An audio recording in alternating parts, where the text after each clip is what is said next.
तो दोस्तों, आज मैं एक्सप्लेन करने वाली हूँ एक तमिल हॉरर मूवी को जिसका नाम है अरनमनाई 2, जिसको हिंदी में राजमहल 2 कहा गया है। इसका पहला पार्ट भी था, पर पार्ट 1 और पार्ट 2 में कोई भी कनेक्शन नहीं है। तो चलिए वीडियो शुरू करते हैं। और हाँ, वीडियो शुरू करने से पहले मेरी आपसे एक रिक्वेस्ट है कि अगर आपको ये वीडियो पसंद आती है तो ही आप इस वीडियो को लाइक और चैनल को सब्सक्राइब कर दीजिएगा। तो चलिए बढ़ते हैं आगे। मूवी की शुरुआत में हम देवी माँ की एक मूर्ति को देखते हैं जिसे लोग मंदिर से हटा रहे थे, और ये सिर्फ कुछ दिन के लिए था। और ऐसा इसलिए था क्योंकि मंदिर में रिनोवेशन का काम चल रहा था, इसलिए मूर्ति को 10 दिन के लिए हटाया जा रहा था। और रिनोवेशन के बाद 10वें दिन मूर्ति को पूरे विधि विधान के साथ वापस से मंदिर में स्थापित किया जाने वाला था। अब गांव वालों का कहना था कि देवी माँ ही अब तक उनकी रक्षा करती आई है, और इस 10 दिन में देवी माँ मंदिर में ना होने की वजह से गांव को बुरी शक्तियों से खतरा हो सकता है। तभी हम कुछ तांत्रिकों को मंदिर से थोड़ी दूर जंगल में देखते हैं जो कुछ अजीब से रिचुअल्स कर रहे थे, और वो जान गए थे कि अभी देवी माँ मंदिर में नहीं है उनको रोकने के लिए, और इसी बात का फायदा उठाकर वो बुरी आत्माओं को हमारी दुनिया में बुला रहे थे और उन्हें कैद कर रहे थे। इसी दौरान वहाँ एक बहुत ही शक्तिशाली आत्मा आ जाती है और उसे कोई भी तांत्रिक कैद नहीं कर पाता, और ऐसे में सब तांत्रिक डर कर भाग जाते हैं। और ये आत्मा एक बड़े से महल में प्रवेश कर लेती है और उसे महल के अंदर जाते हुए एक बाबा देख लेते हैं, पर वो गूंगे होते हैं। अब इस महल के जो मालिक थे वही मंदिर के रिनोवेशन का काम भी देखते थे। अब जब वो मालिक अपने महल में जा रहे थे तब वो गूंगे बाबा उन्हें सावधान करने की कोशिश कर रहे थे, लेकिन वो तो गूंगे थे, इसलिए वो मालिक बाबा को इग्नोर करके महल के अंदर चले जाते हैं। और तभी वो शैतानी आत्मा मालिक पर हमला कर देती है, जिसकी वजह से उन्हें बहुत ही ज्यादा चोट आती है और घर वाले उन्हें अस्पताल में एडमिट कर देते हैं। और अस्पताल में जाकर पता चलता है कि मालिक कोमा में जा चुके हैं और कोमा के दौरान उनका ख्याल महल में ही रखा जाएगा। अब आपको आगे की कहानी बताने से पहले मैं कुछ कैरेक्टर से आपको इंट्रोड्यूस करवा देती हूँ जो मालिक के साथ इस महल में रहते हैं। मालिक के 2 बेटे हैं, जिसमें बड़े बेटे का नाम है रमेश और उसकी बीवी का नाम है संध्या, और उनका एक छोटा बेटा है जिसका नाम है सुरेश। और मालिक के छोटे बेटे का नाम है मुरली और उसकी पियांसे का नाम है अनीता। और इस घर में 2 नौकर भी है जो भाई बहन है, जिनके नाम है कोमल और वीरा। और इनकी कहानी है कि वीरा ने कोमल को अपने आशिक के साथ भागने नहीं दिया था, इसलिए कोमल आज तक कुंवारी है, और इसके लिए वो वीरा को ही बार बार सुनाती है और ताने मारती है। और इस घर में मालिक का ख्याल रखने के लिए एक नर्स को रखा गया था, इसका नाम था मंजू, और मंजू थोड़ा अजीब ही बिहेव कर रही थी। अब लोगों का कहना था कि एक वैद्य है जो मालिक को ठीक कर सकते हैं, इसलिए उस वैद्य को चिट्ठी भेज जाती है। पर वैद्य जी तो इस दुनिया से कब के जा चुके थे, और ये बात महल के लोगों को पता नहीं थी। इस बात का फायदा वैद्य जी का बेटा लेता है, जिसका नाम होता है देवदास, जो इडली डोसा का ठेला चलाता था, और वो भी एक दिन टूट गया था। इसलिए देवदास इस बड़े महल वाले लोगों को लूटने के लिए अपने बाप जैसा हुलिया बनाकर महल में आ जाता है। अब हमें यहाँ पर एक और कहानी पता चलती है कि महल की नौकर कोमल जिसके साथ भागने वाली थी वो देवदास के पिता यानी कि वैद्य जी थे। अब कोमल देवदास को देखती है और उसे लगता है कि वैद्य जी ही वापस आ गए हैं, और उन पर लाइन मारने लगती है। और अब वीरा भी चाहता था कि वैद्य जी कोमल को अपना ले, क्योंकि उस घटना को 25 साल बीत चुके थे और कोमल ने अभी तक शादी नहीं की थी। पर देवदास को कोमल में बिल्कुल भी इंटरेस्ट नहीं था और उसे पसंद थी नर्स मंजू। अब आगे हम मंजू को अजीब सी पूजा करते हुए देखते हैं, तो बच्चे सुरेश को भी अजीब सी आकृतियां नजर आ रही थी। और एक दिन मुरली अपने पिता को हवा में उड़ता हुआ देखता है, और ये सब देखकर मुरली समझ जाता है कि यहाँ कुछ पैरानॉर्मल एक्टिविटीज हो रही है। अब एक दिन मुरली देखता है कि उसकी पियांसे अनीता को उनका ड्राइवर बुरी नजर से देख रहा है, इसलिए वो उस ड्राइवर को बहुत पीटता है और उसका हाथ तोड़ देता है। अब उस रात ड्राइवर बहुत ही दारू पी लेता है और एक चाकू लेकर अपने अपमान का बदला लेने के लिए मुरली को मारने के लिए आता है। और वो बुरी आत्मा महल के बाहर ही उस ड्राइवर को मार डालती है। इस हादसे के दौरान हम मंजू को कभी खिड़की तो कभी कुएं के पास छुपते हुए देखते हैं। और यहाँ अनिता के साथ भी कुछ अजीब अजीब घटनाएं घट रही थी। अब ड्राइवर के मर जाने की वजह से पुलिस मुरली को ही पकड़ लेती है, क्योंकि एक दिन पहले मुरली ही ड्राइवर से लड़ा था। अब ये सब होने के बाद एक दिन रवि नाम का एक आदमी महल में आ जाता है, जो अनिता का भाई होता है और पेशे से वो एक वाइल्ड लाइफ फोटोग्राफर होता है। अब मंजू को एक ही नजर में रवि पसंद आ गया था और इधर देवदास ने भी अपनी नकली दाढ़ी मूंछ हटा ली थी और कह रहा था कि उसने डाई कर लिया है।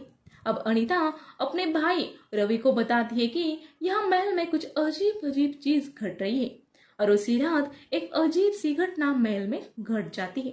एक छोटी सी डॉल सुरेश को उसके पीछे बुलाती है और उसे ले जाकर एक कुएं में डुबाती है और इस अनहोनी का एहसास उस गूंगे बाबा को हो जाता है और वो महल के बाहर आकर शोर मचाते हैं। वो बाबा रवि के ऊपर कीचड़ फेंकते हैं और रवि उसे साफ करने के लिए कुएं के पास जाता है तो वहां उसे सुरेश पानी में डूबता हुआ दिखाई देता है और तुरंत रवि उसे बचा लेता है और वो समझ जाता है कि वो बाबा उनकी हेल्प कर रहे थे। अब अगले दिन रवि सुरेश से बात करता है, पर सुरेश को वो बुरी आत्मा दिख रही थी, इसलिए वो डर कर कुछ भी बोल नहीं पाता। इसके बाद रवि को मंजू की हरकत कुछ अजीब सी लग रही थी, इसलिए रवि मंजू से बात करता है। तब मंजू बताती है कि वो उसे अच्छा पति मिले इसलिए पूजा करके फल वगैरह कुएं में डालती है और पूजा थोड़ी सी अजीब है, इसलिए वो चुपके से एक काम रात को करती है। इसका मतलब मंजू निर्दोष थी। इसके बाद रवि घर के बाहर छानबीन करता है, क्योंकि रवि का कहना था कि ड्राइवर का हाथ टूटा था, इसलिए वो बाइक चलाकर घर पर नहीं आ सकता था। जरूर वहां पर उसे किसी ने छोड़ा होगा। तभी रवि को वहां पर एक मेजरिंग टेप मिलता है, जिस पर एक कारपेंटर का नाम भी लिखा हुआ था। अब रवि फौरन उस कारपेंटर से मिलने जाता है और उसे पता चलता है कि ड्राइवर को महल तक छोड़ने के लिए वो कारपेंटर ही बाइक पर आया था। तब कारपेंटर ने देखा था कि ड्राइवर को एक बुरी आत्मा ने मारा था और डर के मारे कारपेंटर वहां से भाग जाता है और भागने के चक्कर में उसका मेजरिंग टेप वहीं गिर जाता है और कारपेंटर और भी कुछ बातें रवि को बताता है, जो हमें कहानी में आगे पता चल जाएगी। अब मुरली भी बैल पर महल में आ गया था और रवि ने भी महल में हर जगह पर कैमरा लगा दिए थे और उनकी मदद से मंजू और रवि को स्पिरिट्स भी दिखती है। अब एक दिन सुरेश महल में कहीं दिखाई नहीं देता, पर सबके ढूंढने पर एक जगह पर सुरेश बैठा हुआ मिल जाता है। पर ये आत्मा रमेश पर हमला करके उसे कहीं पर खींच कर ले जाती है और ये सब हलचल रवि के कैमरे में रिकॉर्ड हो चुकी थी और उसमें रवि को एक लड़की दिखती है जो रमेश को खींच कर लेकर जा रही थी। अब इस लड़की को मुरली पहचान लेता है और इसका नाम होता है माया और ये मुरली की बहन थी। अब कहानी पास में जाती है, जहाँ पर हम देख पाते हैं कि रमेश और मुरली की बहन माया, जो सबकी घर में बहुत लाडली थी, सब लोग उसका बहुत ही ज्यादा ख्याल रखते थे और उसके पिता यानी कि महल के मालिक ने उनके सब बिजनेस को माया का ही नाम दिया था, क्योंकि उनका कहना था कि जब माया का जन्म हुआ तब से ही उनकी बहुत तरक्की हुई है। लेकिन एक दिन माया को अरुण नाम के उनके यहाँ काम करने वाले मैनेजर से प्यार हो गया और उसी के साथ भाग गई और इस बात से माया के घर वालों को बहुत बड़ा धक्का लगा और इस बात को कुछ समय बीत गया और एक दिन मुरली को बेंगलुरु के हॉस्पिटल में माया और उसका पति दिख जाता है और तब माया प्रेग्नेंट भी थी। तब मुरली माया के घर का पता लगाता है और अपने घर वालों के साथ उसके घर जाता है। तब सब लोग माया और उसके पति को एक्सेप्ट कर लेते हैं और उनको वापस से घर आने के लिए बोलते हैं और माया के पिता बोलते हैं कि तुम्हारा हम घर पर बहुत अच्छे से स्वागत करेंगे और आधी संपत्ति भी तुम्हारे नाम करवा देंगे। संपत्ति की तो माया को कुछ पड़ी नहीं थी और वो इसलिए खुश थे कि घर वालों ने उनको एक्सेप्ट कर लिया है। अब ये दोनों ट्रेन से गांव आने के लिए निकलते हैं और इधर मुरली भी इनके स्वागत के लिए स्टेशन पर खड़ा था, लेकिन ये दोनों स्टेशन पर आए ही नहीं। उस दिन के बाद मुरली को माया और उसके पति के बारे में कुछ भी पता नहीं चला था। उनके बेंगलुरु के घर को भी उन्होंने खाली कर दिया था। अब इस फ्लैशबैक को सुनने के बाद रवि कहता है कि मुझे पता है कि माया और उसका पति स्टेशन पर क्यों नहीं आई, अब आप सोच रहे होंगे कि रवि को कैसे पता, तो रवि को उस कारपेंटर ने आगे की कहानी बताई थी और कारपेंटर को उस ड्राइवर ने बताया था जो मर गया था, और वो भी आगे के हादसे का हिस्सा था। अब फ्लैशबैक में चलते हैं जहां पर माया और अरुण ट्रेन में बैठकर गांव आ रहे थे, लेकिन उन्हें एक स्टेशन पहले ही रमेश ने उतरवा लिया था, क्योंकि रमेश का कहना था कि तुम्हारा आना कुछ लोगों को पसंद नहीं है, इसलिए हम बाहर और जाएंगे। फिर वो उन दोनों को जंगल के रास्ते से ले जाता है और ड्राइवर के साथ मिलकर अरुण को मारने की कोशिश करता है, क्योंकि उसका कहना था कि माया ने दूसरी जाति के लड़के से शादी करके उनके खानदान की इज्जत मिट्टी में मिला दी है। तभी मालिक भी यानी कि माया के पिता भी वहां पर आ जाते हैं और शॉकिंगली वो भी इसमें मिले हुए थे। वो माया को अपने हाथों से जहर देकर पीने के लिए बोलते हैं, क्योंकि वो प्रेग्नेंट थी और ऐसी हालत में उसके पिता उसे अपना नहीं सकते थे, क्योंकि उसके पेट में और उनका बच्चा पल रहा था। पर माया एक ही शर्त पर जहर पीने के लिए रेडी हो जाती है। वो कहती है कि अरुण को छोड़ दो, और ये लोग भी उसका कहना मानते हैं। और जैसे ही माया जहर पी लेती है, तभी उसके ही सामने ये लोग अरुण को मार डालते हैं। माया तड़पने लगती है और उसके पिता अपने ही हाथों से अपनी ही बेटी का गला दबाकर उसकी लाश वही दफना देते हैं।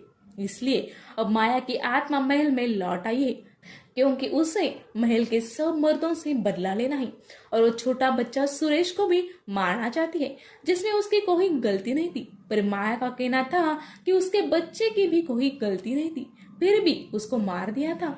ये सुनकर मुरली रवि से कहता है कि वो तो इस प्लान में था ही नहीं और उसे इस बारे में कुछ भी पता नहीं था, फिर भी माया उसे क्यों मारना चाहती है। इस पर रवि कहता है कि भले ही तुम प्लान में नहीं थे और उसके घर पर तुम इस सब को लेकर गए थे, इसलिए तुम भी उसके मौत के जिम्मेदार हो गए। इन सब के बाद गांव वाले महल में आ जाते हैं और कहते हैं कि कल रस्मी रिवाजों के साथ देवी माँ की मूर्ति को मंदिर में स्थापित करना है, और ये सब अब मुरली को ही करना होगा। और मुरली भी ये सब पूजा करने के लिए तैयार हो जाता है। अब मंजू रवि को लेकर उसके अंकल के पास जाती है, जो उनकी बुरी आत्मा को रोकने में हेल्प कर सकते थे। अब वे उस आत्मा को अपने पास बुलाने के लिए मंत्र पढ़ते हैं, पर दूसरी ही आत्मा उनके पास आ रही थी। तब गुरुजी समझ जाते हैं कि जरूर माया की आत्मा ने किसी शरीर में प्रवेश किया है, तभी वो बुलाने पर भी नहीं आ रही थी। अब गुरुजी रवि को एक नींबू देते हैं, जिससे पता लगाया जा सकता था कि माया की आत्मा किसके अंदर है। अब जब ये लोग नींबू लेकर महल में आते हैं, तब उनके सामने रमेश की भी संध्या आ जाती है और नींबू खिसकने लगता है और सबको संध्या पर डाउट होता है।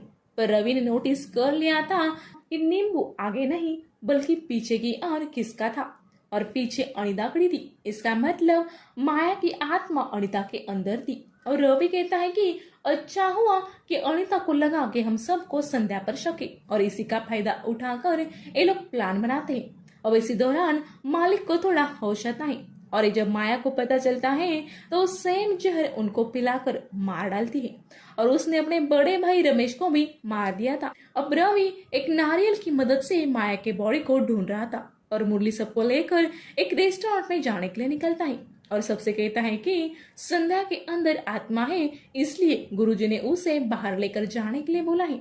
अब मुरली एक टाइम पर जोर से बस का ब्रेक लगवाता है, और तभी अनिता के हाथ में कट लग जाता है जो सेब काट रही थी। तभी मुरली अनिता के हाथ को रुमाल से पोंछता है और वो खूनी रुमाल गुरुजी को रिचुअल्स के लिए देता है, जो महल में पहुंच गए थे। अब घर वालों को भी पता चल गया था कि रियल भूत अनिता के अंदर है और उसके अंदर माया की आत्मा है। अब इधर रवि को भी माया की लाश मिल जाती है और महल में भी रिचुअल शुरू हो जाते हैं। और अब तक अनिता को भी सब कुछ समझ में आ गया था और वो खुद बस चलाकर महल में पहुंच जाती है। ऐसे में गुरुजी और उनके शिष्य अनिता को रोकने की कोशिश करते हैं, लेकिन अनिता रूपी माया सब पे भारी पड़ रही थी। अब गुरुजी उस खून वाले रुमाल का इस्तेमाल करके अनिता को एक सर्कल के अंदर कैद कर लेते हैं।